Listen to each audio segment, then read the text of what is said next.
Hello friends, welcome to रोशन की class YouTube channel. दोस्तों, आप सभी का आज की इस पाठ्य योजना की वीडियो में एक बार फिर से बहुत बहुत स्वागत है। आज की इस वीडियो में हम देखने वाले हैं यहाँ पे नागरिक शास्त्र की पाठ्य योजना, जो कि आपकी क्लास 6, 7, 8 तीनों क्लासेज में पढ़ा सकते हैं, क्योंकि आप देख सकते हैं हमारा आज का जो प्रकरण है वो है प्रधानमंत्री। तो प्रधानमंत्री टॉपिक के ऊपर आप क्लास 6, 7, 8 तीनों क्लासेज में पढ़ा सकते हैं। तो अगर आप लोगों को तीनों क्लासेस के लिए एक नागरिक शास्त्र की पाठ्य योजना बनानी है तो पूरी वीडियो देखिएगा। डिटेल मैंने यहाँ पे आप लोगों को बताया हुआ है, समझाया हुआ है पूरी वीडियो में कि कैसे पाठ्य योजना बनाना स्टार्ट करते हैं और कैसे एंड करते हैं। सारी चीज़ें बीच की मैं समझाऊंगा। और अगर आप लोग डेली बेसिस पे ऐसी वीडियोज़ देखना चाहते हैं तो प्लीज़ नीचे सब्सक्राइब बटन उस पर क्लिक करके सब्सक्राइब कर लीजिए। साथ ही साथ बेल आइकन जरूर दबा के रखिए। इसमें आपका ही लाभदायक, यहाँ पे आपका ही फ़ायदा है, क्योंकि यहाँ पे मैं जल्दी ही आप लोगों के लिए यहाँ पे कॉन्टेस्ट स्टार्ट कर रहा हूँ, जिसमें लकी जो सब्सक्राइबर होगा, सबसे पहले काम आपको करना है सब्सक्राइब करना है चैनल पे, और जो लकी सब्सक्राइबर होगा उसका नाम मैं इंस्टाग्राम पेज पे वहाँ पे आपको अपलोड कर दूंगा जब मेरा सब्सक्राइबर 1,50,000 कंप्लीट हो जाएगा। 1,33,000 समथिंग चल रहा है सब्सक्राइब अभी। 1,50,000 जितनी जल्दी आप लोग कराएंगे, 5 लकी सब्सक्राइबर को चैनल सब्सक्राइब करके रखना है और आपको इंस्टाग्राम पेज पे जाके आपको बताना है कि आपने चैनल सब्सक्राइब किया है। और वहाँ पे मैं जब 1,50,000 सब्सक्राइबर हो जाएंगे मेरे, तो आप 5 लकी सब्सक्राइबर को मेरी तरफ से, रोशन की क्लास यूट्यूब चैनल की तरफ से प्राइज़ दिया जाएगा। और वो अभी मैं रिवील नहीं कर रहा हूँ क्या प्राइज़ होगा, लेकिन मैं इतना बता दूँ कि वो प्राइज़ जो होंगे वो 1,000 से ऊपर कॉस्ट के होंगे। बस इतना मैं बता सकता हूँ। आपकी काम के होंगे, वो फालतू के सब यहाँ पे प्राइज़ नहीं होंगे। ठीक है, अब स्टार्ट करते हैं आज की वीडियो। अगर वीडियो अच्छी लगे, मेरा प्रयास अच्छा लगे, तो प्लीज़ वीडियो को लाइक करिएगा। तो वीडियो स्टार्ट करते हैं। सबसे पहले आप सभी को पता है कि पाठ्य योजना संख्या इतना ऐसे लिखना होता है बीचों बीच, जहाँ से आप पाठ्य योजना बनाना स्टार्ट करते हैं। नेक्स्ट आपको विद्यालय का नाम लिखना है, जिस विद्यालय में आप पाठ्य योजना पढ़ाने के लिए जाएंगे। आपको अपने विद्यालय का नाम नहीं लिखना होता जहाँ पे आप पढ़ते हैं। जिस विद्यालय में आपकी ट्रेनिंग होती है, जिस विद्यालय में आपको भेजा जाता है, उस विद्यालय का नाम लिखना है। छात्राध्यापक या फिर छात्राध्यापिका का नाम लिखना है। लड़के हैं तो छात्राध्यापक का नाम, लड़की हैं तो छात्राध्यापिका का नाम। नेक्स्ट इस तरीके से ब्लॉग बना के दिनांक लिखना है, जिससे ये पता चलता है कि इस डेट में आपने कौन सी पाठ्य योजना पढ़ाई है। विषय नागरिक शास्त्र का है, कक्षा 6 यहाँ पे लिखा गया। 6, 7, 8 तीनों क्लासेस के लिए आप पढ़ा सकते हैं, पहले ही बता चुका हूँ। वर्ग है अ, आपका जो भी वर्ग होगा उसको लिखिएगा। कालांश लिखना होता है, कालांश का मतलब होता है चक्र। काफ़ी कॉलेजेस में कालांश लिखवाते हैं, काफ़ी कॉलेजेस में चक्र बोलते हैं लिखने के लिए। दोनों का मतलब होता है पीरियड। जिस पीरियड में आप जाएंगे चैप्टर को पढ़ाने के, उसका यहाँ पे नंबर कर दीजिएगा। अवधि है 40 मिनट का, आपको जितनी अवधि दी जाए, समय दी जाए, उसको लिखिएगा यहाँ पे। और हमारा आज का जो प्रकरण है वो है प्रधानमंत्री।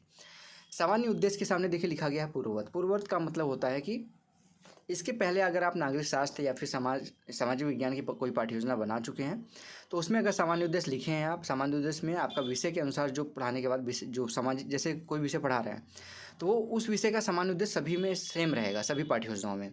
जब विषय चेंज होता है तब आपका सामान्य उद्देश्य चेंज होता है, क्योंकि इस विषय को पढ़ाने के बाद बच्चों को आप क्या सिखाना चाहते हैं उसके बारे में कम से कम 4 से 5 पॉइंट और मैक्सिमम 8 से 10 पॉइंट लिखना होता है सामान्य उद्देश्य में। तो जब विषय चेंज नहीं होगा तो सेम चीज़ रहेगा, तो समय बचाने के लिए यहाँ पे पूर्ववत लिख दिया जाता है। यानी इसके पहले कोई पाठ्य योजना बना चुके हैं आप नागरिक शास्त्र की या फिर समाज विज्ञान की, उसमें जो लिखा है वो सारी चीज़ें यहाँ पे इंक्लूड हो जाएंगी। अगली हेडिंग है विशिष्ट उद्देश्य।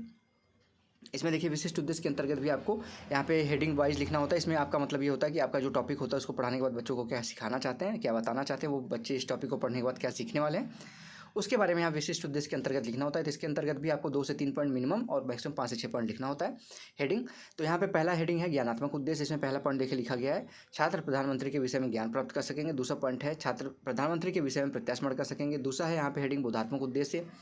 इसमें पहला पॉइंट लिखा गया छात्र प्रधानमंत्री की व्याख्या कर सकेंगे। दूसरा पॉइंट है छात्र प्रधानमंत्री के कार्यों का अपने हित में चयन कर सकेंगे। अगला हेडिंग यहाँ पे अनुप्रयोगात्मक उद्देश्य है। इसमें देखिए लिखा गया छात्र प्रधानमंत्री के कार्यों व कर्तव्य को सही ढंग से जान सकेंगे। दूसरा पॉइंट है छात्र प्रधानमंत्री के कार्यों को अपने हित में प्रयोग कर सकेंगे। अगला हेडिंग यहाँ पे आता है सहायक सामग्री। सहायक सामग्री में देखिए लिखा गया चौक, डस्टर, सैम्पट आदि। पूर्व ज्ञान है। पूर्व ज्ञान में आपको लिखना है छात्र प्रधानमंत्री के बारे में समान जानकारी रखते हैं। अब आता है लेसन प्लान का सबसे इंपॉर्टेंट हेडिंग, जो कहा जाता है पाठ प्रस्तावना प्रश्न। इसको आप कॉलेज में आपके कहेंगे, हो सकता है प्रस्तावना प्रश्न लिखने के लिए, तो आप जो कहें दोनों चीज़ सेम होती है, पाठ प्रस्तावना प्रश्न या फिर प्रस्तावना प्रश्न। दोनों चीज़ में जो आपके कॉलेज वाले, अलग अलग कॉलेज में अलग अलग स्ट्रक्चर थोड़ा होता है। तो अपने अनुसार अपने एक बार पाठ्य योजना लिखने से पहले एक बार अपने कॉलेज में कंफर्म कर लीजिएगा कि कैसे कैसे लिखना है, या रफ कॉपी पर लिख के दिखा दीजिएगा। ठीक है, डायरेक्ट फेयर में अपने रजिस्टर में मत करिएगा, नहीं तो कट हो जाता है, तो रजिस्टर अच्छा नहीं लगता कट पीट वाला। यहाँ पे 3 कॉलम बनाना है। क्रम संख्या, छात्राध्यापक या फिर छात्राध्यापिका कथन, छात्र कथन। कम से कम 3 प्रश्न पूछ के अपना प्रकरण निकलवाना होता है। ज़्यादा से ज़्यादा 5 से 6 प्रश्न पूछा जा सकता है अपना प्रकरण निकलवाने के लिए। और इसमें आपका प्रश्नों के क्रम में क्रमबद्धता होनी चाहिए, तो यहाँ पे क्रमबद्धता भी होनी चाहिए। मतलब पहले प्रश्न का जो उत्तर आएगा उससे दूसरा प्रश्न बनेगा, दूसरे प्रश्न का जो उत्तर आएगा उससे तीसरा प्रश्न बनेगा, इस तरीके से। तो यहाँ पे छात्राध्यापक बच्चों से प्रश्न पूछेगा। पहला प्रश्न देखिए यहाँ पे पूछा गया है, हम किस देश में रहते हैं बच्चों?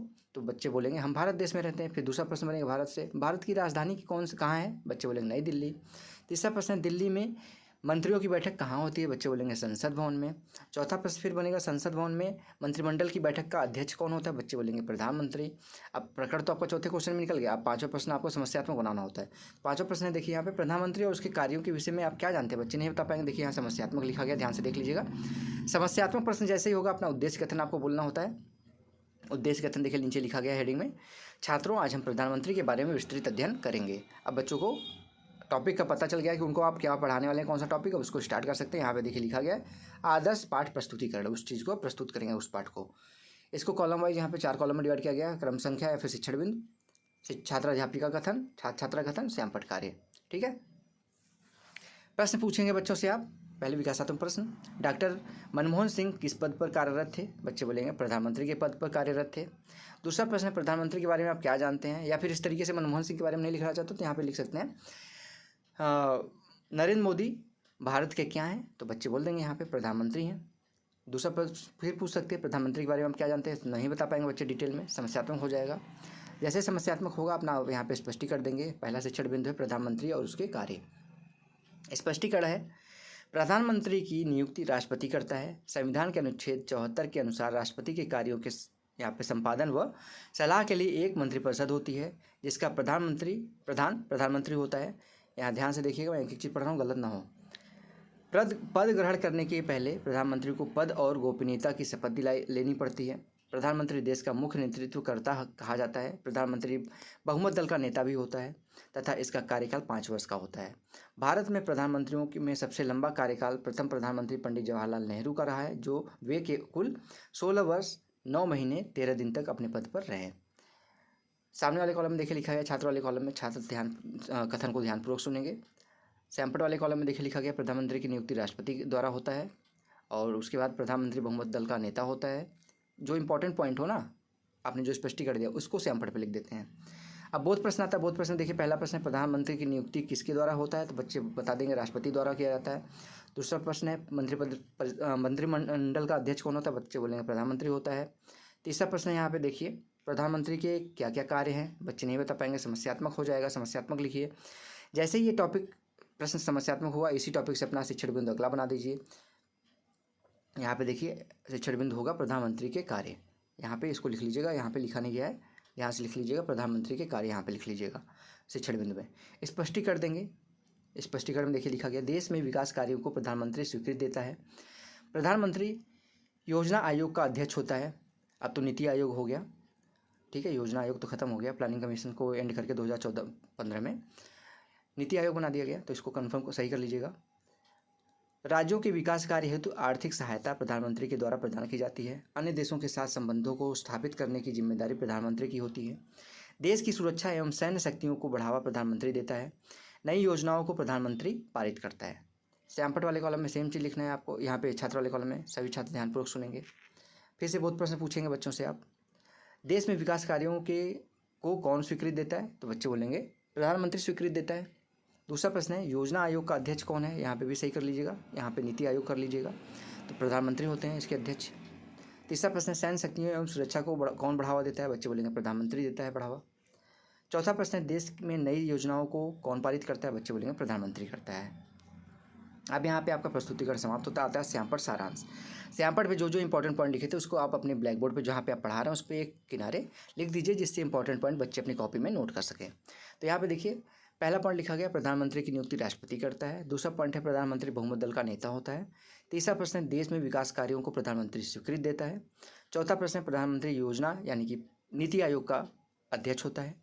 ठीक है, निरीक्षण कार्य है। निरीक्षण कार्य में देखिए लिखा गया छात्राध्यापक या फिर छात्राध्यापिका द्वारा कक्षा में घूम घूम कर छात्रों के व्यक्तिगत एवं सामूहिक समस्याओं को हल किया जाएगा।